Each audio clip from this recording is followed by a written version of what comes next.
welcome back. If you just joined us, you're watching Channels Television celebrating 21 years of professional broadcasting. Ahead of the legislative rerun elections in Rivers State, the governor, Nyesom Wike, has raised alarm over the withdrawal of his security details by the Commissioner of Police, Francis Odesanya. He was speaking at a flag-off of the reconstruction of the Igweche Road. According to him, the Commissioner of Police was acting out a script written by the opposition, and he will not be intimidated. This morning I was reading the operational guideline. What did they do? CPN in people. The whole plan, how they will take care of the police people. As I talk to you, the whole governor, the CP, they withdraw all the security around me. I said, I don't need that. Take. CP, take it, go. Now you go bring them back. Take. And by the grace of God, God will their lives. Now you go protect me. Governor of Rivers State, Nyesom Wike. In the meantime, the man in the line of fire, that's the Commissioner of Police, Mr. Francis Odesanya, has expressed shock over Governor Wike's allegation. He told our correspondent that it was beyond his office to take the security details attached to the governor. In his words, Governor Wike has over 200 policemen and had recently requested for more, which had been sent. The Commissioner of Police said that he would not be drawn into politics at the expense of his official duty, which is maintaining law and order in Rivers State. And to security matters now. In Kaduna State, at least 4 people have been killed and several houses burnt down by unknown gunmen who attacked several communities in Jema local government area. Although the State Police Command says it is not aware of the fresh attack, an indigent told our correspondent that gunmen invaded the village last night, shooting and burning houses. He added that the gunmen later blocked the Jos-Abuja highway, preventing travelers from making use of the road. Reports say the latest attack has forced residents of neighboring villages to take to their heels for fear of possible attacks. And staying in Kaduna State, a former Minister of Foreign Affairs, Ambassador Bagudu Hesse, who was kidnapped on October the 20th, has been rescued by security operatives. The spokesman of the Kaduna Police Command, Aliu Usman, who confirmed this to our correspondent, says the former minister was released early this morning following a massive manhunt for his abductors. He added that the former minister has been reunited with his family and no ransom was paid to secure his release. The former minister was abducted last Sunday by gunmen when he visited Alhaji Mamandaura at his Inuwa residence in Kaduna metropolis. And from security to energy matters now, the Director General of the National Oil Spill Detection and Response Agency, NASRA, Mr. Pt.2, is asking for some changes to be made to his agencies so that it can perform its duties effectively. He made a recommendation in Abuja at a meeting with the Chairman House Committee on Environment and the Minister of the Environment. The National Oil Spill Detection and Response Agency, NOSDRA, is an agency of the federal government created to take the lead in ensuring timely and effective response to oil spills in the country. The agency also ensures that cleanup and remediation are made to impacted sites.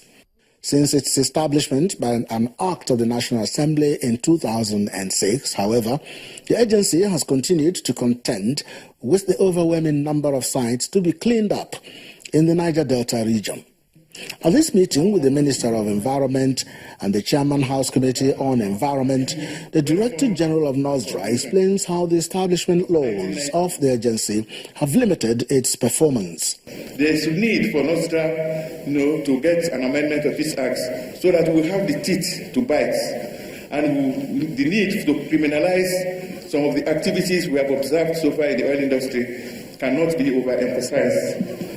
On his part, the Chairman House Committee on Environment, while assuring the agency of the support of the legislators, says, however, that existing laws can make the agency do its job. If it's imperative that we must also amend the act to give them a more bite, we're ready to do that, but we want to be sure that with the ones we have at the moment, we should be able to make sure that the oil and gas companies work within the ambits of the law. Meanwhile, the Minister of Environment explains the reasons behind the delay in executing the cleanup project of the Ogoni land in the Niger Delta region. It was started and it faltered. So restarting the Ogoni cleanup has meant that we have had to put in place a very robust governance structure so that after I leave office, it can be continued, because it is an activity in a very small part of the Niger Delta that has been on for decades, that needs to be invested in year after year over the next 25 years.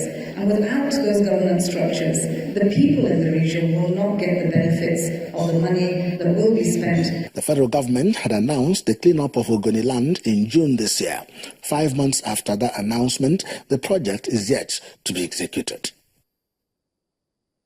The debates for and against the adoption of genetically modified organisms, also called GMOs, continues as both those who support the science and those against it defend their stance.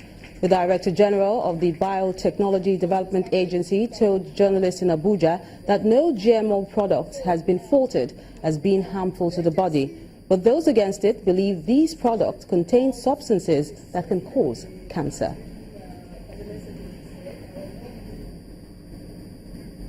Over 30 persons from the Federal Capital Territory, Abuja, have benefited from the federal government's free Medicare initiative targeting the poorest in the society. According to the Chief Medical Director of the National Hospital, Abuja, since the launch of the Rapid Response Program, a special team has been going around villages in the FCT. Nigeria's Minister of Health had in July this year announced the Rapid Result Initiative of the federal government. It seeks to give free medical services to poor citizens across the country who cannot afford to pay the bills to treat their ailments. The first phase of this project is free surgery, targeting 10,000 indigents across the 36 states of the Federation, including the Federal Capital Territory. Here in Abuja, the National Hospital is the center executing this initiative. The facility's Chief Medical Director says the program is recording success. More than 30 patients have been done so far, many of them minor surgeries, but some major surgeries. And as I said, this is part of the change agenda to bring health care to the masses in terms of universal health coverage. Next, the Chief Medical Director led the media crew and officials from the Ministry of Health to the theatre. The cameras are not allowed to take close shots of the medical procedure, and officials of the Health Ministry also say they are not authorized to speak. However, one of the lead surgeons told journalists about the scope of their operations. My team is performing surgeries on women, ranging from removal of the womb due to diseases, as well as fibroid surgeries, as well as screening for cervical cancer. Meanwhile, the surgeons have attributed some of the medical conditions they worked on to factors, including the adoption of Western lifestyle. There are multifactorial causes of the cancer aspect of breast cancer. So we cannot just link to one particular thing. But in our environment, we've seen some increases in incidence, maybe because of the change of Western lifestyle that people are adopting with. But the studies are coming out very soon. The health initiative, tagged Better Health for All, has 7 major areas, one of which is the treatment of 200,000 severely malnourished children under 5 years in the northeast region of the country. Officials say the services can be accessed in federal medical centers and government teaching hospitals across the country. It's been over 2 decades since the Lagos State Environmental Sanitation Exercise was introduced. Being the last Saturday of the month, today was supposed to have been another sanitation day, but that did not happen following the termination of the exercise by the Lagos State government. Our next report examines the reason for the government's decision and the reaction from residents. It's business unusual on the morning of the last Saturday in the month of November. Major roads and streets in Lagos are busy with vehicular and human movement on a day previously dedicated for cleaning of the environment. 20 years, Lagosians had been used to staying at home to partake in the monthly sanitation exercise, which lasted for 3 hours from 7 to 10 a.m. Unless for obvious reasons, the Lagos State government would not suspend the exercise. But barely 72 hours to another round of the exercise, the Lagos State government announced its stoppage. The state government gives reasons for its decision. There are more effective ways of looking after the environmental needs of a mega city, of Africa's 5th largest economy. We're talking in terms of people losing revenue, people not having access to their businesses, to their social needs, to possibly even their medical emergency needs. And therefore, looking at it in totality, the overall assessment favored the need to discontinue with the shutdown of the economy. While most residents are already aware of this development, they have divergent reactions to it.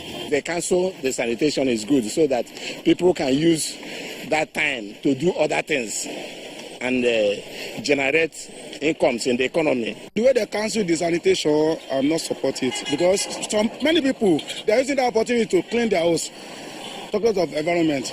So as far as Lagos State have already cancelled it, many people don't even bother to do anything anymore. I dislike it in the sense that it will make Lagos to be very dirty. If you go around this Oguri now, you will see where people are dumping the refuse every corner. So in the next 1 week or 2 weeks, everywhere will be filthy. I don't really know if there's another way they will bring out that will be helping the whole people of Lagos State to be cleaning their environments.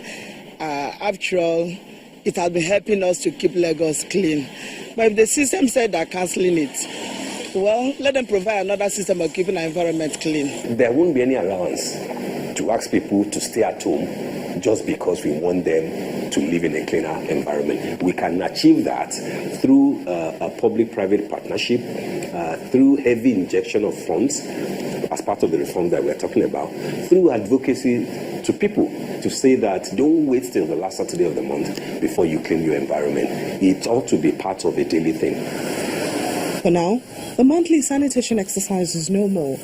The Lagos State government says it is still mindful of its responsibility to ensure a clean and habitable environment and plans to accelerate fresh reforms towards maintaining environmental cleanliness. And still ahead on the news at 10, our Focus on Health segment looks at conjunctivitis. More details when we return.